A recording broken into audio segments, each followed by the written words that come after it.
Ukrainian engineers designed a clever drone launching system disguised as ordinary wooden cabins mounted on the backs of cargo trucks. These mobile containers looked like simple rural sheds, but inside they held reinforced structures, hidden launch platforms, battery charging stations, and remote-controlled roof mechanisms. The design allowed for drones to be launched either vertically or at an angle, depending on their type, while built-in signal shielding helped them avoid early detection by Russian surveillance. Once these mobile silos were ready, Ukrainian intelligence operatives, possibly with help from local sympathizers, moved them deep into Russian territory. The trucks were quietly driven to pre-selected sites near key airbases, parked in places like forests, farms, or industrial areas where they blended into the landscape. They remained dormant for days or even weeks, with drones preloaded, charged, and waiting for the command to strike. When the time came, encrypted activation signals were sent remotely. The roofs of the containers slid open and the drones lifted off, some vertically, others using ramps or compressed air launch systems for a silent start.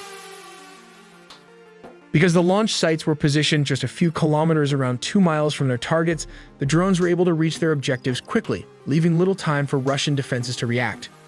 Operators guided them in real time using live video feeds, steering the drones with precision toward parked aircraft, fuel depots, and radar installations. Many of the drones carried high explosive or shape-charged warheads designed to pierce aircraft fuselages or ignite fuel stores. Some exploded on impact, while others used delayed fuses to cause maximum damage after reaching their targets. The operation was more than just a tactical win. It highlighted the growing sophistication of drone warfare and Ukraine's ability to strike deep inside Russian territory. In total, 117 drones were launched in a highly coordinated attack that hit at least 5 major airbases. Among the targets were strategic bombers, including aircraft Russia no longer manufactures, making their loss even more significant. These are the area where Ukraine struck 34% of Russia's strategic bomber fleet. Ukraine targeted strategic nuclear bombers at the Belaya airbase in Siberia. Other key military installations also came under attack, including the Ivanovo airbase northeast of Moscow and the Dyagilevo airbase south of the capital. A massive explosion rocked the Arctic city of Severomorsk, home to Russia's largest fleet of nuclear submarines. Ukraine also struck the Olenya naval base in the Murmansk region. Reaching as far as Siberia, the operation inflicted serious damage, reportedly destroying or disabling a significant portion of Russia's strategic bomber fleet. The strike marked a turning point, not only in the conflict itself, but in the evolution of drone warfare on the modern battlefield. Among the high-priority targets were the Tu-95 and Tu-22 strategic bombers, aircraft frequently used by Russia to launch cruise missile attacks deep into Ukrainian territory. The A-50 airborne early warning and control aircraft, vital for coordinating Russian air operations and detecting incoming threats, were also targeted. According to Ukrainian sources, the impact of the strike was substantial. More than 40 aircraft were reportedly hit. While some were completely destroyed in the explosions, others suffered significant damage, rendering them inoperable for extended periods. There are reports suggesting that Ukraine may have been using fiber optic control systems, which are immune to electronic warfare jamming. At the front of the drone is a camera with an RPG warhead positioned just below it. The warhead is flanked by 2 batteries located here and 4 propellers. However, the drone has a downside. The added weight with the fiber optic reduces its flight time to just 15 to 20 minutes, and its range is limited to only 1 mile or less. This, when compared to a standard drone without fiber optic, it travels more than 5 miles, which translates to around 10 kilometers. To understand how Ukraine launched these FPV drones, let's take a look at how they are made. First, we have the carbon fiber frame, which provides a lightweight yet strong structure. The frame is designed to withstand the stresses of high-speed flight and collisions. Next, you'll notice the 4 propellers, each connected to its corresponding motor. These propellers are strategically designed with opposite angles to ensure smooth and balanced flight. This counter-rotation helps the drone maintain stability and agility during flight. All of this advanced technology requires a central processor, or what can be considered the brain of the drone. This role is played by the thin motherboard placed here. As you can see, these are not covered, which helps in reducing weight. It manages all the flight operations, processes data from sensors, and translates commands from the remote control into action. Moving to the back of the drone, we find the cables that connect the motherboard to the power supply, which is provided by the battery. The battery is one of the heaviest components of the drone due to its energy density. Depending on its size and capacity, the battery can power the drone for anywhere between 20 to 30 minutes. Next, let's move to the propellers and motors also need power and precise instructions to function correctly. They are connected through a series of cables located here. Both supply power and transmit control signals from the flight controller. These cables are exposed to minimize weight, ensuring the drone remains as light and efficient as possible. At the front of the drone, you'll find a camera that is connected to both the motherboard and the radio receiver, allowing it to transmit live video footage back to the pilot. This setup enables the pilot to see exactly where the drone is flying in real time, providing crucial visual information for navigation and target acquisition. However, modern warfare has introduced new challenges. For instance, Russian forces are increasingly utilizing electronic warfare systems. These systems work by jamming the radio signals between the drone and its pilot, effectively disrupting communication and control. When this happens, the pilot loses the ability to see and control the drone, which can lead to mission failure. To counter these tactics, the Ukrainians have developed an effective solution, deploying an additional drone to act as a signal enhancer. This secondary drone strengthens the connection between the primary drone and the pilot, ensuring a stable link even in the presence of electronic interference.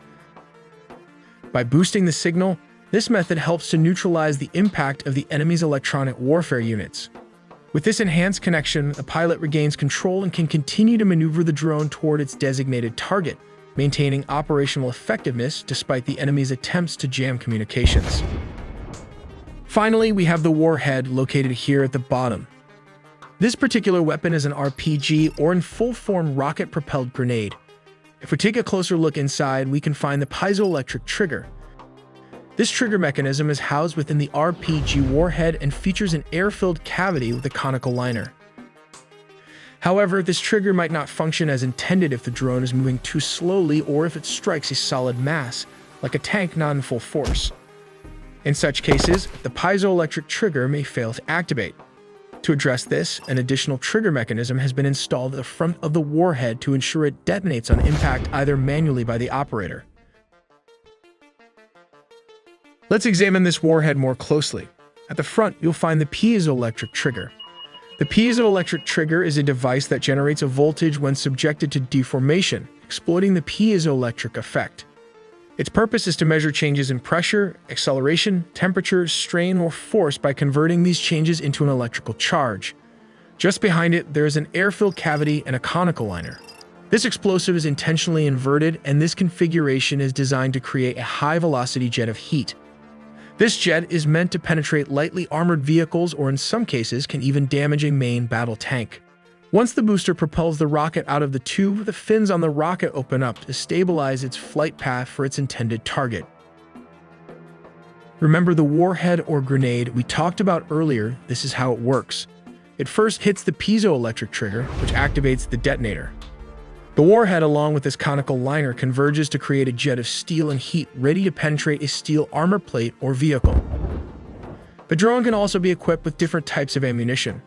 One option is the shotgun effect, where the blast scatters shrapnel over a wide area, increasing the chances of hitting enemy soldiers. This mechanism can be manually triggered by the operator, allowing for greater control and creating a more significant impact on the battlefield.